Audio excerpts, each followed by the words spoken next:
بسم الله الرحمن الرحيم ألف لام را.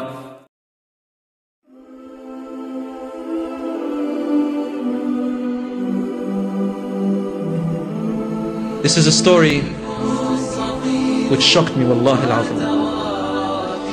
And it is a story that existed in about the 10th century in the Islamic era. In that time, Muslims were enemies of Islam who were ruthless, were attacking the Muslims in a place called Al-Raqqa in Iraq. And they had invaded the homes and raped the women and stole their children and killed the old men. This is in history. Because they said our Lord is Allah. After doing so, there was a man at that time who existed. He was a great scholar and a great leader in battles. His only cause and motive was to defend the Muslims wherever they may be, wherever they were killed or oppressed. His name was Abu Qudama. This man Abu Qudama was once, and he was very courageous, he was once sitting in the masjid when a group of people came up to him and they said to him, Ya Abu Qudama, we have free time right now. Can you tell us of an amazing story that happened during your time? We want to hear the most unusual and surprising story ever to be heard. Can you entertain us, Ya Abu Qudama, and make us come closer to Allah subhanahu wa ta'ala? And then Abu Qudama sat for a while and gathered them. When everyone was silent, like you are right now, he said to them, I recall one of the most shocking stories that ever happened. Until today, I don't know how to explain it. He said, one time I went to that place, Al-Raqqa in Iraq. And I stood up in the mosques and I went out to the city where there were young Muslims to recruit soldiers who are ready to defend the borders of Al-Raqqa, to stand guard over there. And if the enemy attacks, to be strong enough to defend the women and the children. As Allah says in the Quran, what is wrong with you, O believers, that you do not go and fight in the cause of Allah when the weak and feeble people are calling out, Oh Allah, send people to save us. We are responsible for the weak ones, whoever and wherever they may be. And so he began to recruit people. Only a few gathered with him, and so he began to ask for some wealth and money. After the day had ended, he rented a small apartment, a little place to stay in. He said, I went into this place and I stayed there. And then just after Isha, when I was praying my night prayer, I was about to pray my witr, when all of a sudden, in the middle of the night, everything is quiet. You can hear the crickets outside, when my door began to knock. I said, Subhanallah, nobody knows me here. I've just arrived yesterday, and already my door is knocking? Someone's knocking at my door? He said, so I slowly went and opened the door. And in front of me there stood a woman. I could not see her face because she had covered all of her body, everything. And while she was covering her hand, she reached out her hand, and before she opened it, she asked, are you the man who was calling out for recruitment today? Were you the man who was gathering wealth in order to go and guard our borders and protect us? He said, yes. You were the one who was calling to jihad? He said, yes, I am the one. So she said, please open your arm, your hand. And he opened his hand and she dropped a piece of cloth which was wrapped up into his hand. And he said, take this, it is an amana. It is a trust. And she ran off. That's all she said. I wanted to ask her many other questions, but she had no reply. So I went inside and I opened that cloth and I found a piece of paper with something written on it and a thick lock of hair. I read the paper and the paper said, today you are calling out for recruitments to fight with you and protect the weak people. I am a woman and unable to fight. and I don't have enough wealth to give you. So my heart was struck with shock and sorrow when I did not find anything to give you. So I went home and cut a lock of my hair, and that is the one you see in this cloth. The only thing which I can give to the cause of this is my lock of hair. I ask you to please use it as your rein, yani the rope that would steer the horse, so that maybe Allah will recognize this and know that I was fighting with you in that jihad.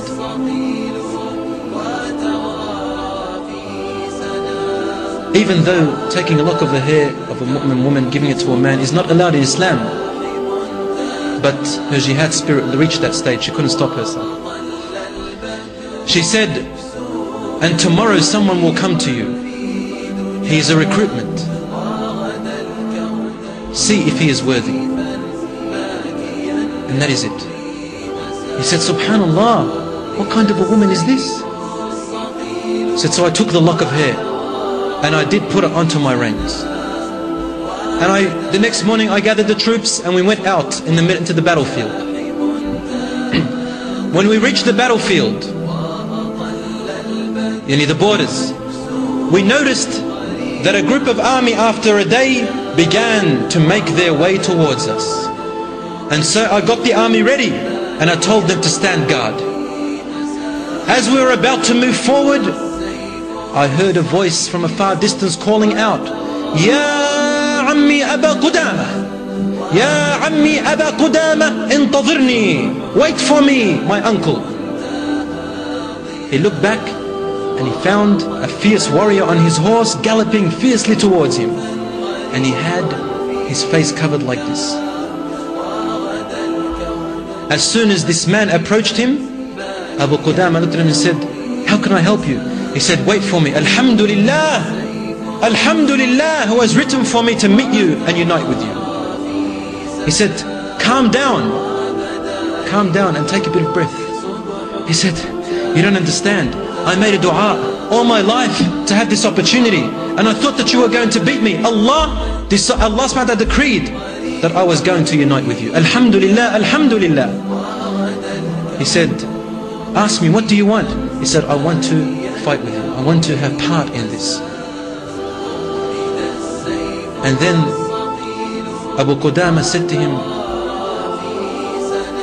show me your face, I want to know who you are. And then he reluctantly took the cloth off his face. And Abu Qudama said, and I looked at his face, and before me was the most beautiful face that I'd ever laid eyes on. The face of a young man, about 17 or 18 years of age. His face was like the full moon in its brightness. And I noticed that he was young. And I said, son, what experience do you have? How can you come and fight with us? No, you are not allowed to come and fight with us. You are too young.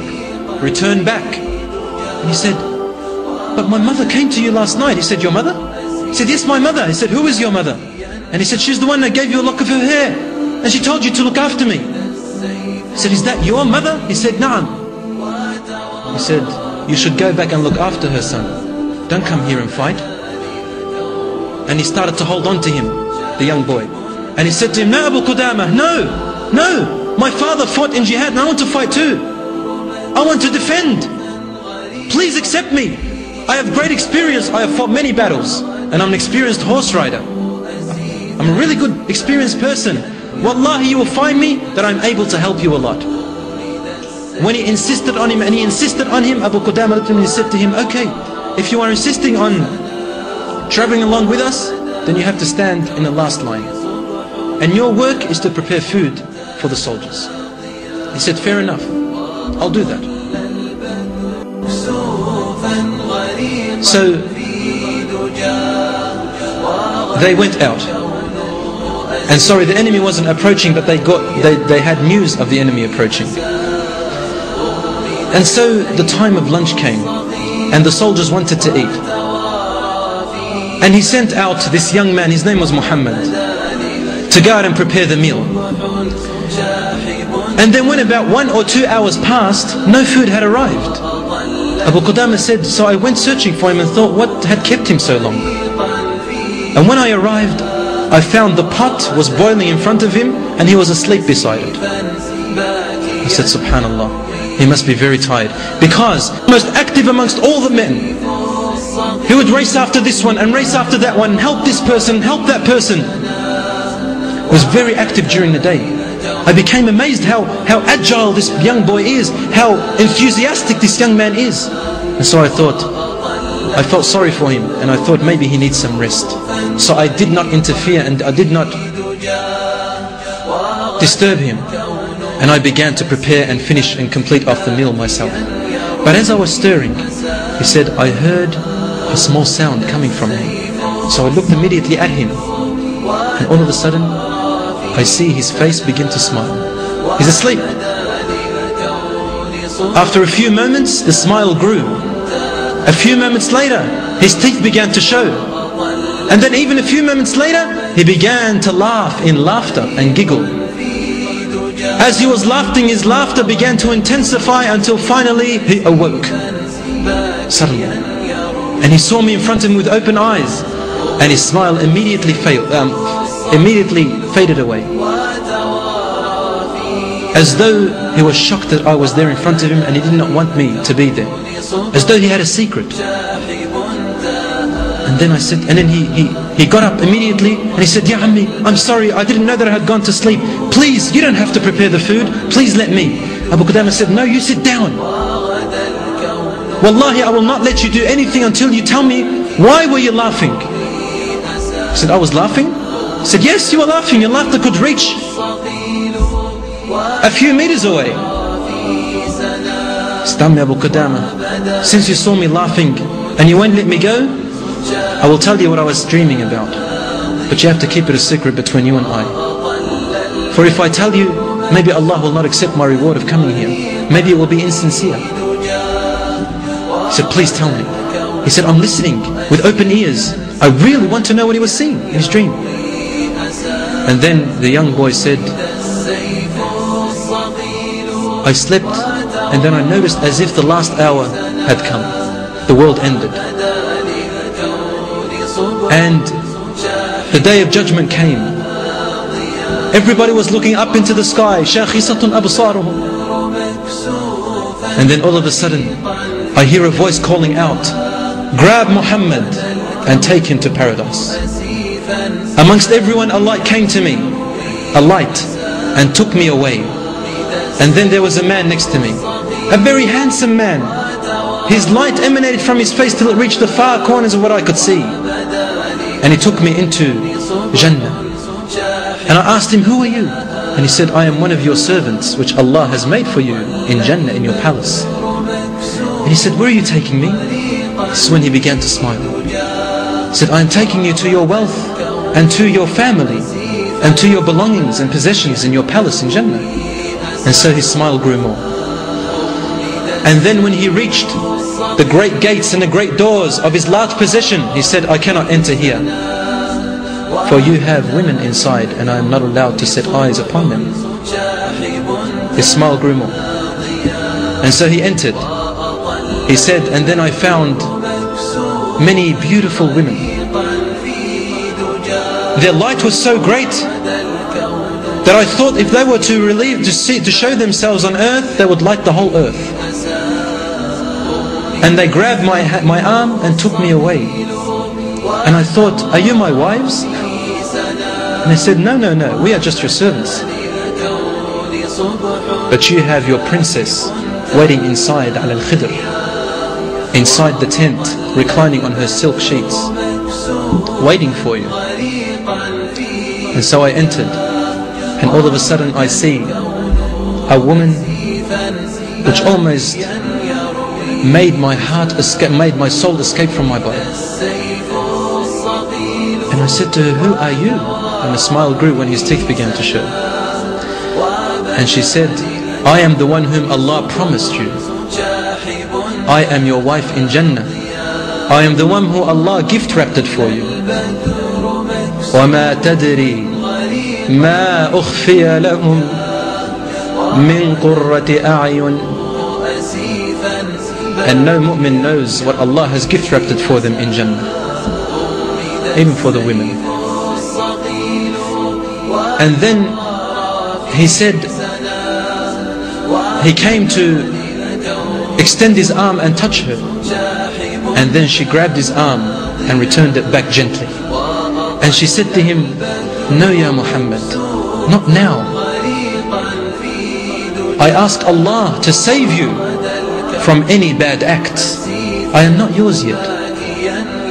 And it is because you have saved yourself from haram acts with other women, Allah gave me to you. So keep yourself pure, Ya Muhammad.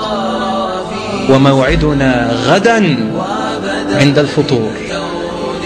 Our meeting is tomorrow, and we shall break our fast together, because Muhammad used to fast every day, one day on and one day off. And then he said, when she was speaking to me, I began to laugh, and I really wanted to approach her, and she would say, no, Ya Muhammad, not now. No, Ya Muhammad, not now. And I began to laugh and laugh until I woke up. That is my story, Ya Ammi Abu Qudama. Please keep it a secret between you and me, otherwise my rewards will be gone. He said, it's my secret. He said, Abu Qudama, I kept my eyes watching this young boy. The next day, the enemy arrived. It was fierce, and we attacked and charged. I looked behind me where Muhammad was supposed to be standing, and all of a sudden he was right in the front. And he did not have any experience in fighting because he could not hold his sword. Muhammad had deceived Abu Qudama in saying to him he has experience. He said, I could not reach him anymore, but he was right in the front line. And he would call out the message of his mother, Ya ibni, idha laqitahum fala tuwallihim duburak. If you meet them, then do not run away and show them your back. He would call out like that, Allahu Akbar. And he would fight whoever would fight him. He would fight whoever would hold a sword against him and against the Muslims. He would protect that person and then that person. Until finally Abu Qudama said, dust grew so much in my eyes and I lost sight of him. I did not know where he was. Finally Allah gave us victory because we were fighting for a noble cause. And at the end of the victory, we started looking for our martyrs. And then I just wanted to find Muhammad, the young boy. I did not care about anyone else. I kept searching and searching. When all of a sudden I see at a distance a young boy holding out his arm and saying, Ammi, Ammi, and I could barely hear him. So I ran to him as fast as I could. And I grabbed his beautiful head as though he was my son. And I looked at a face that was once youthful, at a face that was once beautiful, at a face that was so handsome, and a body that was so young and strong. The horses had trampled him. The wheels had crushed his bones. His face was indescribable. And he was holding a piece of his shirt which was ripped. And he was taking deep breaths, dying. And then Abu Qudama held his face and he said, my son, I told you that the war is very fierce. Didn't I tell you that the battle is not what you think? Didn't I tell you, and didn't I tell you that you are still young? I told you, my son, and you had to go forward. Why have you done this to yourself? And he looked at him and he said to him, Ammi Abu Qudama, this is what my mother raised me for. My father died for this cause as well. Do you want to deny me? And you of all people, Ya Ammi Abu Qudama, you are telling me to go back when Allah says in the Quran, and what do you fear when fighting in His cause? He said to him, Ya Ammi, this is what I want. Wallahi, I could see my palaces in front of me. If only you could see what I could see, Ya Ammi. And then he said, but I require one thing of you. My mother, when you reach her, she'll be very saddened. And she may not believe you that I have died in the cause of Allah. So I want you to take this piece of my shirt and show it to her, so that she can relieve her sadness and know that I am in Jannah, and that what she has raised, she will also be in Jannah with me. Let her know that do not be saddened, my mother. I died and you will be with me forever in eternity in Jannah. My mother, I died in the cause of Allah. Now it will be a guarantee that you will be with me and we will be together. With my father. He said, because nothing else will calm her heart. He said, Ya Ammi Abu Qudama, I also have a young sister. Her name is Fatima. She's only 8 years old. She has grown up with me to love me so much when my father passed away. And I love her extremely. However, my Am, her love I have never seen like that before. She's too attached to me. When you reach her, please try to look after her. Please try to calm her down. Please try to say soothing words to her, for I fear her consequence. She loves me too much. And don't show her my shirt. Abu Qudama promised. And then while he was holding him in his arms, young Muhammad began to smile. And his smile grew, and then it grew even more, and then even more, until he began to giggle with laughter. And he said, Ya Ammi Abu Qudama, la ilaha illallah, inni la ajidul mardiyata jambi jambi. The woman that he saw in his dreams, her name was Mardiyah. Mardiyah, the pleasing one. He said, Ya Ammi Abu Qudama, look at her, she has just come down from the sky and she is lying beside me holding my hand. She's waiting for me, Ya Am. Allah sadaqani wa'dah. He gave me what He has promised. I am going to Jannah with Mardiyah. She will keep me company, Ya Ammi Abu Qudama. Our secret between you and I. And then he died while he was biting onto his lip like this and saying to Abu Qudama, Ya Ammi, remember our secret. And he died and went to Allah subhanahu wa ta'ala, a noble death. And then Abu Qudama went back to his land, into the village in Raqqa. And all the women went out to meet the mujahideen. And then came the mother of Muhammad, searching for him. And then she came up to Abu Qudama and she said to him, my son, where is my son? Abu Qudama looked at her and said, he passed away. And he says, he fought in the front line without returning back, and he did what you had advised him and what you trained him to do. He said, I do not believe you. I don't believe you. Just as her son said. And then he said, but he told me to give you this shirt. And she looked at his shirt, and she looked at it and examined it, and she knew that it was the blood and the stains of her young son Muhammad. And then she cried and put her arms up to Allah, and she said, Alhamdulillah, the one who has saved my son. I will now definitely be guaranteed that I will be reunited with him and my husband. But before that, Abu Qudama saw something, a young girl, racing towards every man, fluttering like a butterfly, touching this man and looking at him, then touching another man and looking at him, then turning another man around and examining his face like a young child does. And Abu Qudama knew that this was Fatima looking for her brother. And so I went up to Fatima and I grabbed her and I hugged her and kissed her, and I said to her, what are you looking for? And Fatima said, my brother Muhammad. Where's Muhammad? Where's Muhammad? Do you know where Muhammad is? Do you know where Muhammad is, my brother? I love him, I want to see him. And he promised me that he will return. Because Muhammad said to Abu Qudama, he said to him before he died, I promised my sister that I'm going to return, otherwise she would have never left me. But I'm not going to return. He said he promised him that he's going to come back. Where is he? Abu Qudama started to cry. And he said to him, Fatima, your brother says Assalamualaikum to you. And he says that soon you're going to meet him in Jannah, inshaAllah. She said, Jannah? Did he die? Abu Qudama said, yes, but he died a noble cause. Before he could finish this word, Fatima took a very deep breath and she fell unconscious to the ground. He came to pick her up, but the mother raced to her and she said, leave her. And she took her daughter away and into the room. Abu Qudama knocked and knocked, but it was too late.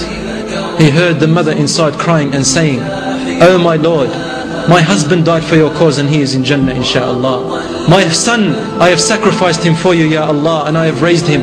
Please do not deny me my presence and my unity with him in Jannah. And now my daughter has passed away and followed her brother. Ya Allah, my husband, my son and my daughter, They are all to you. Inna lillah wa inna ilayhi raji'un. To Allah we belong and to Him we shall return. Oh Allah, guarantee me a place in Jannah with them. Oh Allah, unite me with them. And she began to cry until her voice faded away into the darkness. Abu Qudama kept knocking but she would not open for him. He said, so I left her and I went away. Until this day, my dear companions, the story has remained unexplainable to me.